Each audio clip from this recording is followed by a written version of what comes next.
Time for more on UATV English. You ask hard questions, we try to answer in easy terms, I hope. And now the question of the week, voiced by our viewer Deborah Williams 6390. And that question sounds like, why don't the Western countries seize $600 billion of Russian money sitting in their banks and distribute it to Ukraine as compensation and not a loan? A brilliant question I'm trying to answer. In easy terms, all of the international legal and judicial systems is based on a private property rights. It is a sacrosanct cow of the Western, and not only Western, by the way, civilization. So no matter how I want it to be, the actual take from Russia, give to Ukraine thing is not that simple. Because it is even more than a law, you see. It is a private property paradigm of this best of all possible worlds we live in that rules it. And in Ukrainian case, of course, it must be broken, and what once belonged to the criminal aggression perpetrator, the Russian Kremlin, must be taken from the men spent to build Ukraine anew. No doubt about it. It is called crime and punishment, just as per the Kremlin's beloved Dostoevsky, by the way. But it is a long process.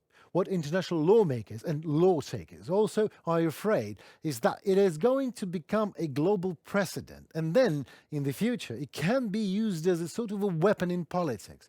If you can seize assets of your stubborn opponent, it will undoubtedly soften his position, right? That is a first thing, law and order that actually interferes with itself in this case. But there is more. There is thing number two. We all are human beings, you see. That means there is a whole global army of lovers of Russian money. They loved to use it, service it, credit it, interest rate it, launder it, and they still are there. And they are very influential. Not that visible as international political leaders these days, but still they are not really happy to give their milk cow away, and maybe even somewhat hoping that if they finally would have to, not without their own share in that milk. Well, that seems to be it for tonight and for this crazy week. It was Henry Keane in UATV English breaking the hard truth, the easy terms, for the whole free world directly from Ukraine. We at UATV English like what we do for you. Please let us hope it is even somewhat mutual. Like us in return, subscribe and share. Help us to promote Ukrainian voice worldwide. Do not hesitate also to express your own opinion in the comments below. It matters a lot to us, and do not hesitate to ask a question so next week I could do my best to try to answer it.